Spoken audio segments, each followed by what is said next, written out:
Let's just have a quick look at that. I'll be interested to see what's going on here.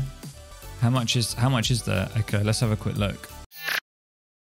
Okay, so yeah, let's just have a quick look then at the public update preview for the November update. So this is one that's going to be coming out in November, of course, and I've been told that there's lots of differences, lots of changes and updates for the Aztecs, which is really awesome to see because the Aztecs need some love.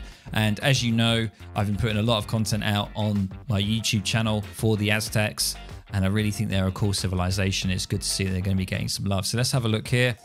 We're making the first build available for an early hands look at the work being done for the upcoming smaller November update. Okay, let's have a little quick scroll. So the November update build, new features, new Empire Wars, ranked, treaty, and deathmatch move to casual multiplayer playlist. Oh no, what does this mean? Ranked, treaty, and deathmatch is now moved to casual multiplayer playlist. What? Wait, does that mean they're getting rid of ranked, or how am I reading that? That's not right, is it? They're not getting rid of ranked, treaty, and deathmatch, right? Moved, saying moved. Interesting. Unit selection cap. Oh, that's so good. Can we just increase it to max? Why does it have to be 60? Can we just like get it to unlimited, like 200? Unit selection cap. I mean, it's great that they're finally raising it from 50 to 60, but I mean, come on. Okay, new map selection screen. Okay, and Aztec home city customization. Lovely. Okay, so a new game mode is Empire Wars. Is an additional game mode to accompany supremacy, treaty, and deathmatch. Right, okay. Is this going to be ranked as well? I feel like there's a lot. I feel like already having 3 game modes is quite a lot for the game, but okay. Like in Age of Empires 2, Empire Wars puts players into the action right away with additional resources and a bolstered economy. However, instead of a pre-built town, players use a steady trickle of free home city construction wagons to grow their town with buildings they choose, making what you build and when a valuable decision. Interesting. Okay. Begins in the exploration age. All cards in each age up deliver construction wagons. In Empire Wars, shipments earn more often. Okay, so that's kind of like a sort of in the middle of supremacy and deathmatch, I would say, right? That's sort of something in the middle of those two. I quite like that. That's interesting. Okay, well, maybe we'll give Empire Wars a go once it's released. Let's look at the game. Stability and performance. Fixed a crash that could occur. Okay, there's some UI crashes. Nothing too crazy. A UI, new map selection. Tactics icon now always appears on the top row for all units. Change the load more button. There's some fixes. Not going to go through the fixes. Gameplay and balance. So, general. Changes for Empire Wars. Tavern and Saloon now have a default coin trickle. Asian Monastery. And castle wagons. Okay, so changing a few things just for Empire Wars. Units and buildings. Heroes are now also immune to RNG abilities. Oh, okay, such as Stomp and Divine Strike, like they are to other abilities. Interesting. Okay, artillery adjusted as follows. Preference for targeting buildings has been removed. Oh my god, that's huge. That's huge. We've got to do this, guys. We have to get this in for that. Come on. It's only taken over a year, but they've done it. They've absolutely done it. A preference there for targeting buildings has been removed. So that classic thing where you would always have to keep sort of babysitting your falconet to make sure that it's hitting your units, it will now hit the closest thing. Hey Animus, I legit just got AoE 4 and before this stream. I've never seen an AoE 4 ad before. Okay. I legit just got AoE 4. What, you mean you've bought it? You've just bought it. Villagers adjusted as follows. Siege attack now inflicts 3 times to mountain monasteries, can now be healed. Okay, cowboys. I'm not going to go through all of these individual units too much. However, there is one here that sort of jumps out at me, is the Grenadier. Range resistance improved to 50%. Okay, the Cree Tracker. That's like a skirmisher sort of warrior that you can get. Hit points have been reduced. Range has been decreased. And ranged attack damage improved. Melee attack adjusted. Okay, so a bit of a nerf there overall. The hit points reduced and the range decreased. Oh, sorry. AoE 4 add. Oh, I'm sorry. Sorry, I do have to read a bit carefully. The Petard, no longer improved by the engineering school, no longer tagged as infantry, and there's a mercenary card there. The costs have been reduced. Let's look at the upgrades. We have Cree textile craftsmanship, costs reduced. Okay. And the Cree tanning, that's a good one. Now grants plus 10% infantry and cavalry hit points, up from 5%. Very nice. So maybe that's a better option for people to take the native TPs there. That's double effect there. That's really, really nice. Let's have a look at the Hauser, units and buildings. The Griots is now also tagged as infantry. Okay. I remember the good old Griot. Inca, the Haraka, here we go, the Haraka. Commerce age, range, and siege range is reduced to 12. Restored to normal with the elite upgrade. Okay, so this is going to be a little bit of a nerf to Inca's current Kalanka spam, where, you know, I've just recently casted a game with Harrison. Cree already A tier, major nerf. Yeah, so I've already just recently casted a game with Harrison, and he was met with an unrelenting force of Harakas. So this is going to be a bit of siege range reduction here, which should be good, because they're currently, I believe, at 16 is it, or 14? 16 range? No, 18 range, I think. Wait, are you recording a YouTube vid? Maybe, maybe not. Cards, the Wamani now costs 500 wood to send. Ah, there we go. That's a big one. Absolute huge one. The Wamani card is the Kalanka card, the 2 Kalanka Travois card that you get in Age 2. Now it costs 500 wood. So that is a real big deal now. So I don't think we're going to be seeing it coming out that early. You'd have to probably get a 600 wood shipment, potentially, to help you get that out in time. So it looks like the Wamani card isn't going to be used as much. It's going to be interesting to see what people do then when that does take effect.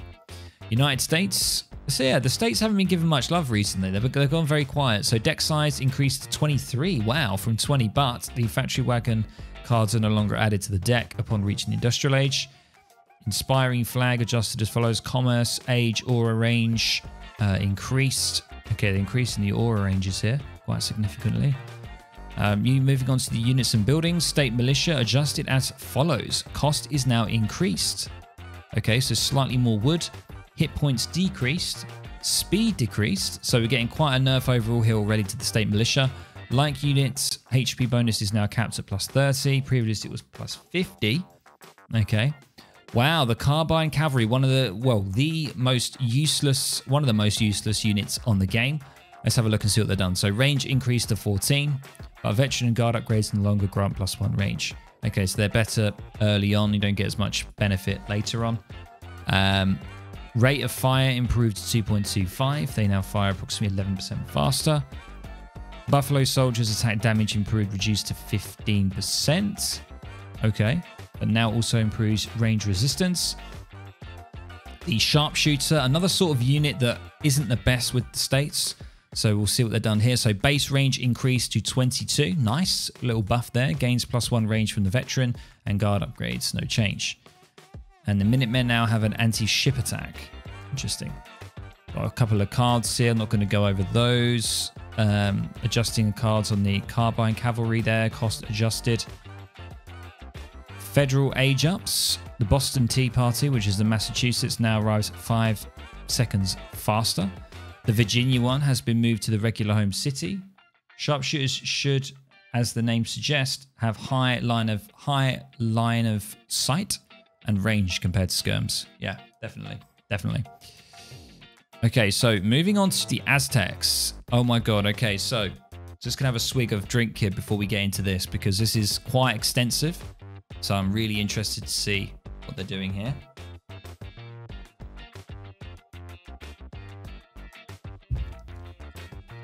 So, Aztecs. Civilization gift ceremony is now the default option in the community plaza. Affects all civilizations that it is accessible to. So, units and buildings. Warrior. Adjusted as follows. Population cost removed. Previously 1. Affects all civilizations that the unit is accessible to.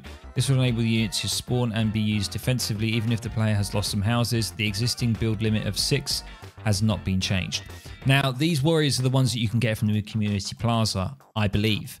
So now that there's no pop cap, it means that you can defend your base if you are getting raided or whatever. It's sort of like your Minutemen option as the Aztecs. Firing animation has been improved. That's good. And the Jaguar Prowl Knight adjusted as follows. Okay, so cost improved. Wow, okay, that's quite significant. So from 120 to 90 food, that's pretty big.